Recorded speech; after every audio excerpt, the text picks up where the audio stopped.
Hello and welcome to my YouTube channel. Happy holidays. So today is a very exciting video about a new drug that has been licensed in the US called Aducanumab, or commercially known as ADUHELM, and it's been licensed for the treatment of Alzheimer's disease. So first of all, I'll start by making a very short introduction into what Alzheimer's disease is. So it's the most common type of dementia. It is caused by neurodegeneration or the loss of neurons, which is irreversible.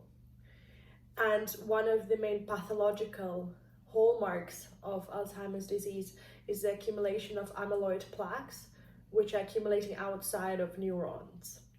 So this drug specifically is a monoclonal antibody, which means that it's capable of recognizing its target, and its target is amyloid beta. So this antibody is known to target amyloid beta plaques and is very effective at clearing amyloid beta plaques from the brains of patients with Alzheimer's disease. And this can be monitored using positron emission tomography, or something that's known as PET scans. But now that we've touched on what is Alzheimer's disease briefly and what does the drug do, I think it's very important to address what are the potential issues with this drug that have been demonstrated. So FDA approved this drug via accelerated approval program on the 7th of June 2021, so this year. However, the European Medicines Agency on the 16th of December has issued a recommendation for its refusal in Europe. There is not enough data to support efficacy of this drug, and this drug is not cost effective because the current cost of the drug is $56,000 a year per patient, and this drug must be administered continuously for the rest of your life. So these vast costs are unlikely to be covered by insurance companies in America, for example, but we don't know that yet. So because of its lack of efficacy that has been shown in clinical trials and some issues with safety, 30% of patients developed brain swelling that was evident on the MRI scans, and 10% had brain microbleeds. Vasogenic edema, so the accumulation of water in your brain, might be harmful to patients, and in fact these side effects are considered to be quite serious. Therefore, European Medicines Agency has said that the benefits of this drug do not outweigh its risks. So why did FDA give the approval? It's because FDA has said that Biogen, the company that's producing Aducanumab, has 9 years to prove the efficacy and safety of this drug in a wider population. So this is sometimes known as stage 4 clinical trial, is when the drug has already been licensed, and phase 4 of the clinical trial is when the drug is available in a wider population and you're still monitoring its safety and efficacy. So let's talk a little bit about the costs again. Like I've mentioned, this drug costs $56,000 a year per person. The drug is administered on a monthly basis by the intravenous infusion. So therefore, the cost to the healthcare, even if 500,000 of people would enroll, cost to the healthcare would be $29 billion. We currently know that in America, for example, in the US, there are 6 million people living with Alzheimer's. Approximately a third of them are eligible for this drug because they are in their mild early stages of Alzheimer's cognitive impairment. So even if 500,000 of early stage Alzheimer's disease patients would go on the drug, the cost of healthcare is immense, and frankly, it has to be justified. So there is uncertainty surrounding whether Medicare will fund this or will cover it in their insurance policies. Another added cost of this drug is the need to stratify patients who are eligible for the treatment. So for this, you require PET scans to demonstrate that the patient has amyloid beta accumulations in their brain, and PET scans can cost up to $5,000 in the US, which is also very costly.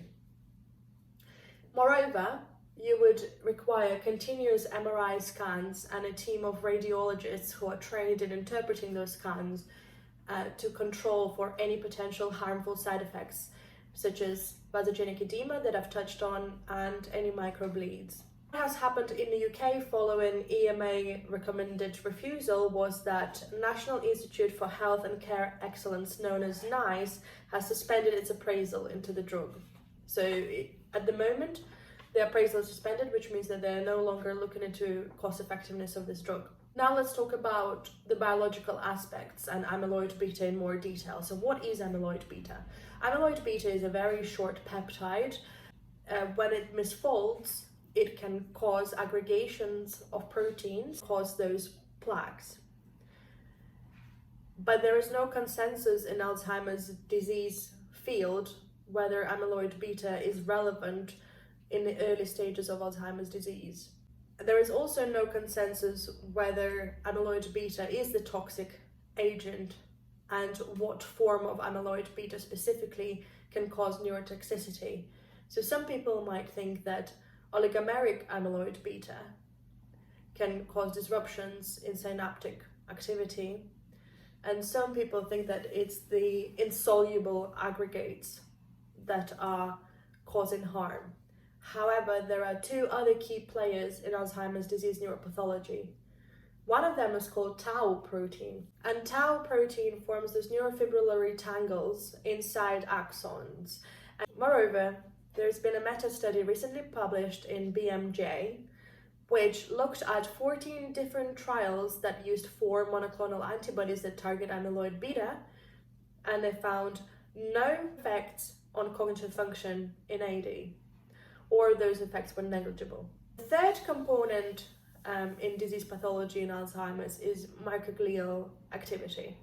Microglia are the so-called resident macrophages or immune cells in the brain, involved in synaptic pruning, in clearing out any pathogens that could infiltrate in the brain.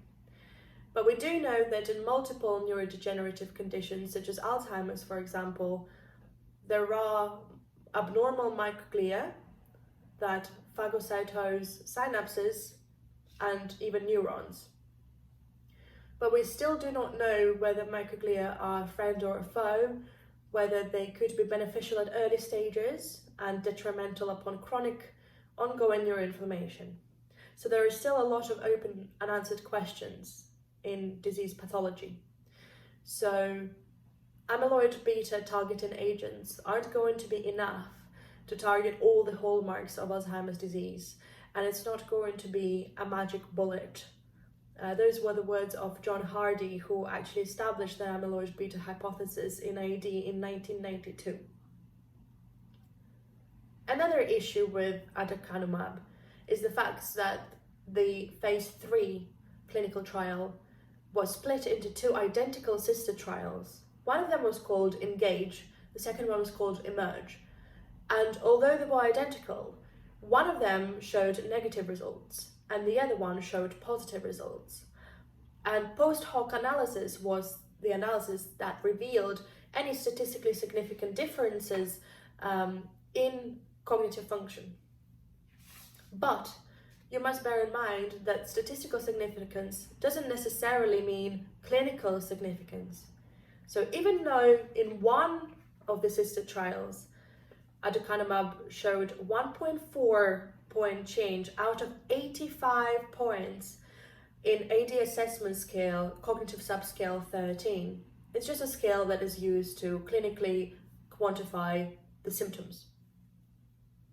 So 1.4 change out of 85 points, bearing in mind that the sister trial did not show any positive effects at all.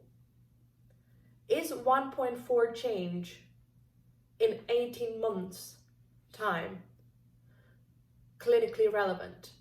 That's the question that Biogen will have to address. Another issue with the licensing is the fact that it has been licensed for AD in general. It hasn't been specified that the clinical trials are the ones that we're looking at very, very early stages of Alzheimer's disease. So this drug has only been shown to be efficacious in a subgroup of patients that had mild cognitive impairments. And therefore, late-stage Alzheimer's disease patients are likely to benefit from it. Another caveat with Alzheimer's research is that we know that those amyloid beta changes and tau changes can occur years before any clinically relevant examination can take place in the cognitive function of those patients.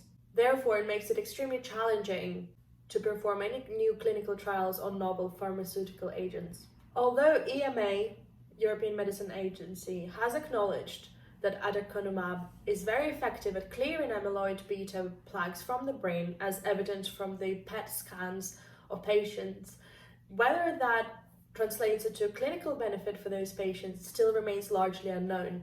Thank you for your attention. Please subscribe to my channel if you can, and leave a comment down below on what you think about aducanumab and its licensing, and whether you would like me to make more videos looking at clinical trials, because I know that at the moment there are quite a lot of exciting clinical trials ongoing. So if you want me to cover any of those, please let me know in the comments down below. Thank you very much for your attention, and I'll see you in the next one.